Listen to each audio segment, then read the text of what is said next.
Sripada Sharanam Prapadhye. Chapter-25. The efficacy of Rudrakshas. The methods to worship Shiva and their results. I requested Sri Dharmagupta to tell me how to worship Lord Shiva. Sri Dharmagupta explained, Dear Shankara Bhatt, the first method of worshipping Lord Shiva is to chant the Panchakshari mantra, the five-syllable Shiva mantra, Namah Shivaya, Namah Shivaya, as a japa. The second method is to worship Shiva through the procedure of Mahanyasa. The third method is performing Rudrabhisheka, bathing of the divinity. The five letters in the five-syllable mantra stand for the five primordial elements. A living being is called an animal because he is entangled in the beastly shackles such as attachment, infatuation, etc. Pasupati is the one who releases the living beings from the beastly bonds. The five-syllable Shiva mantra is described as a star with five angles.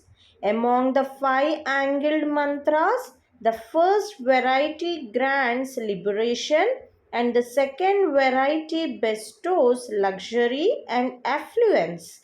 During the five types of services performed during the worship, it is said that the sandalwood powder is used for the earthly nature, coconut water is for the watery nature, a lightened lamp is for the nature of fire, a fragrant incense of sambrani is for the nature of air, and the sound of the bell is for the nature of the sky. In this manner, the five types of traditional services performed during the worship of Shiva represent the five elemental natures.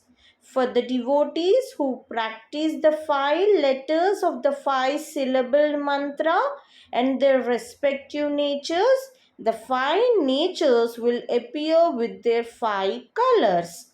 The five colors are the shine of mercury like that of a white pearl or brilliance like that of silver, red color like that of coral, golden yellow hue, brilliant blue light spread over the universe like blue sky, pure white light. The five-colored light which shines in the middle of the eyebrows is called as Sandhyopasana by the saints. It must be understood that yantra, mantra, panchatattva practice and yoga practice and self-surrender are the key components of spiritual pursuit.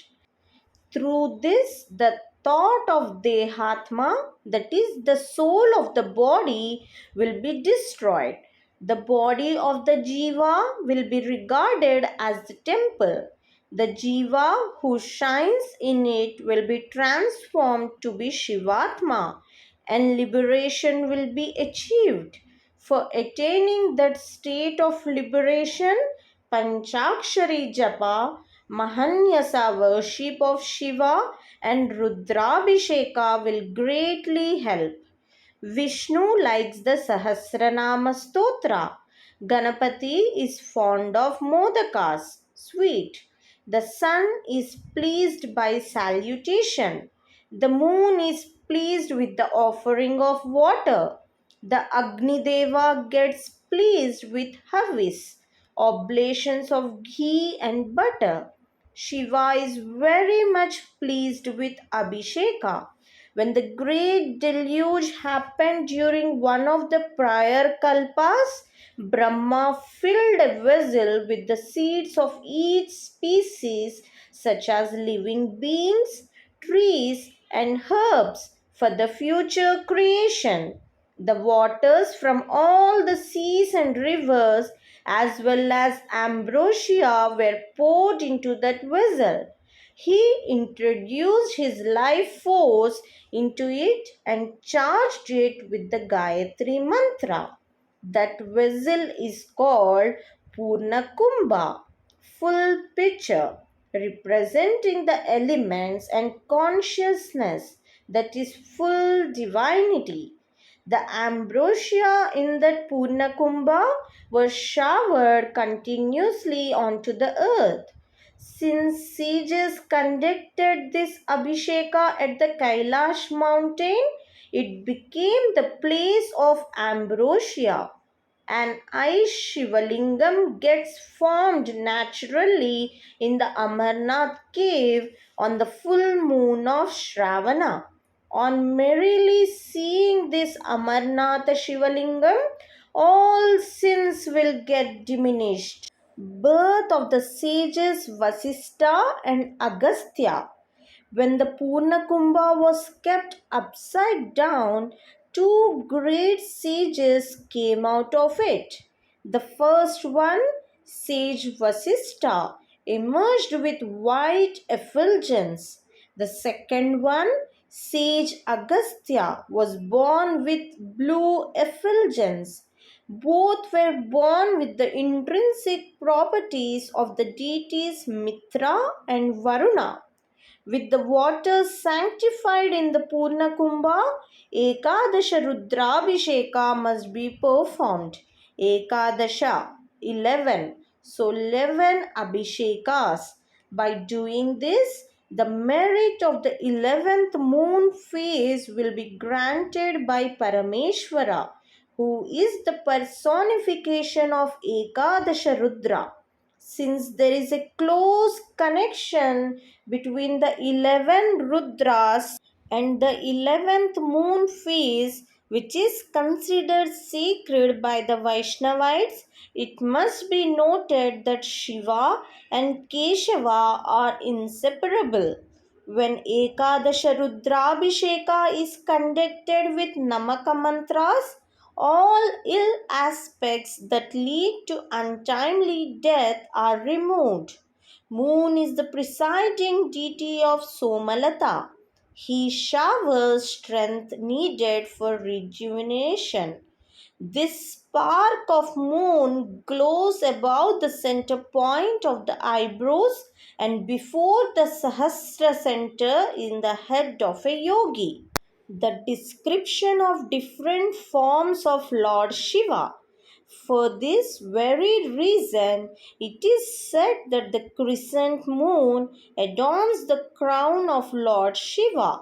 In Somanath Kshetra of Gujarat, the crystal Shivalingam made from Chandrakant stone with a glowing white crescent moon on Shiva's head is worshipped. Unless one attains the state of Rudra, the Rudrabhisheka should not be performed as per the scriptures. Since time engulfs everything, the person performing Abhisheka should become one with the time and mentally invoke the form of the Yajna into his body with Mahanyasa and then perform Rudrabhisheka. The Mahanyasa Rudrabhisheka, as described by sage Bodhayana, worships 5 forms of Shiva. They are Tatpurusha, Aghora, Sadyojata, Vamadeva, and Ishana. The form of Tatpurusha is in the color of the electric power resembling the fire of Pralaya. The form of Aghora is in the blue color of a cloud, that is, the color of a dark blue bee. The form of Sadyojata is in the jasmine white color of the moon. The form of Vamadeva is in the color of snow white. The form of Ishana is of an effulgent form and therefore he is of the sky color. It is said that Rudras are thousands and thousands in number. That means The deities named Rudraganas are there, 3 for each group. Thus, for 11 Rudras, there are 330 million Rudraganas. The Vedas affirm that they pervade the earth, sky, cosmos, water, air, body, life force, and mind. The Lord of these 330 million Rudraganas is Ganapati. Therefore, Sripada Srivallabha incarnated on this earth on Ganesh Chaturthi to reveal in a yogic way the Ganapati element in him. So, those who worship and remember Sripada will derive the grace of 330 million Rudraganas. The description of Rudrakshas. Devotees of Shiva should compulsorily wear Rudrakshas. Among the Rudrakshas, there exist Brahmin, Kshatriya, Vaishya, and Shudra categories. White Rudrakshas belong to the Brahmin category. They are rarely available. Red, honey-colored Rudrakshas are of the Kshatriya category. Rudrakshas of tamarind seed color relate to the Vaishya category, and the black ones belong to the Shudra category. Generally, Rudrakshas with 5 to 16 faces are largely available.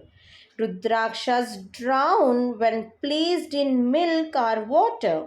Light Rudrakshas or tender Rudrakshas should not be worn. When a Rudraksha is placed under a copper spoon and if a copper plate is kept underneath, so between two pieces of copper, if it rotates clockwise like a shaligrama, then it should be understood that it is of good quality. Some Rudrakshas rotate anti-clockwise. They bring poverty. So householders should not use them. If householders use them, then bad effects like the death of the wife, dissolution of the family, and renunciation from family can happen. However, ascetics may use them. Kalagni Rudra said that Brahmin should use white Rudrakshas, Kshatriyas should use red Rudrakshas, Vaishyas should use light yellow Rudrakshas, and Shudras should use black Rudrakshas. Then they will get favorable results. Their sins and destroyed, and all their desires will be fulfilled. The special features of Rudrakshas with different numbers of facets are as follows. One-faced Rudraksha is the form of Shiva. Two-faced Rudraksha is the form of Ardhanarishwara. Three-faced Rudraksha is the form of Agni. Four-faced Rudraksha is the form of Brahma. Five-faced Rudraksha is the Kalagni form of Rudra. Six-faced Rudraksha is the form of Kartikeya. Seven-faced Rudraksha is the form of Manmada. Eight-faced Rudraksha is the form of Rudra Bhairava. Nine-faced Rudraksha is the form of sage Kapila. It is difficult to get it. In the nine-faced Rudraksha, nine forces called Vidya Shakti, Gnana Shakti, Kriya Shakti, Santa Shakti, Vama Shakti, Jesta Shakti, Rudra Shakti, Anga Shakti, and Pashyanti are embedded.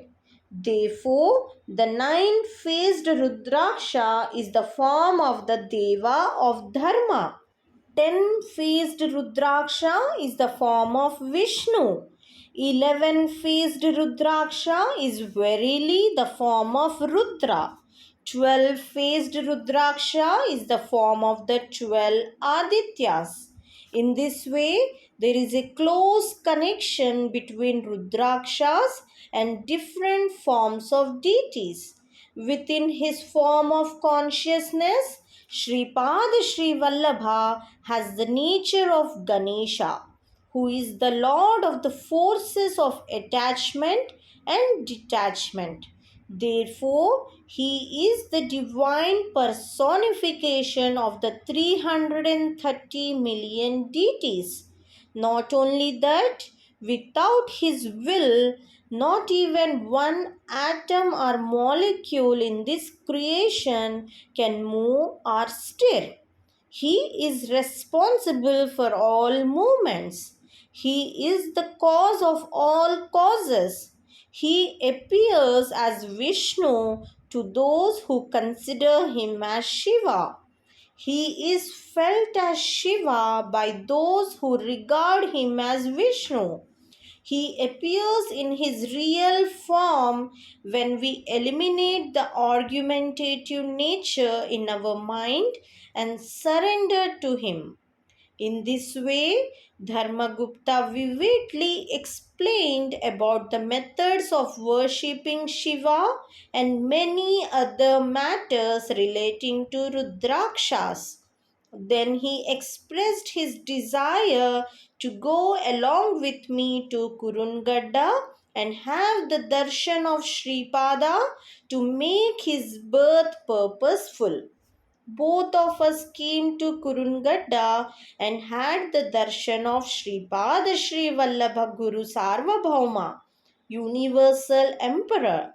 Sripada opened his eyes from Yoga Nidra, yogic sleep, and remarked, "Oh, what sort of discussions! There is one called Sripada. He is Shiva. Am I Sripada? Or has Sripada come in my shape? Actually, who am I? Sir, Dharmagupta, please explain a little." Then Dharmagupta said to Sripada, "Swami, when I started from Pitikapuram for the darshan of Sri Mahaguru, my brother-in-law Venkatappaya Sresti cautioned me not to fall into ignorance by arguing and counter-arguing with Sripada, but only to seek his refuge and gain his grace. So, I will observe silence for any questions posed by you. Whenever the Vedas could not explain your nature and remain dumb, what am I? A layman before you? What is my knowledge?" Sripada became gracious. He granted for me and for Dharmagupta's salutation to his feet. When we touched his feet, we lost consciousness and remained in a state of meditation for a very long time. Dusk was approaching. Sripada instructed us to leave Kurungadda and to reach the opposite bank of the Krishna river. We followed his instructions. Sri Dharmagupta and I spent that night talking about the divine place of Sripada. It is not possible to say that his place will be in a particular fashion. We slipped into sleep. We heard an invisible melodious voice from somewhere. Some yogis were chanting the name Sripada Srivallabha Digambara, Sripada Srivallabha Digambara, Digambara Digambara, Sripada Vallabha Digambara, Sripada Rajam Sharanam Prapadhye.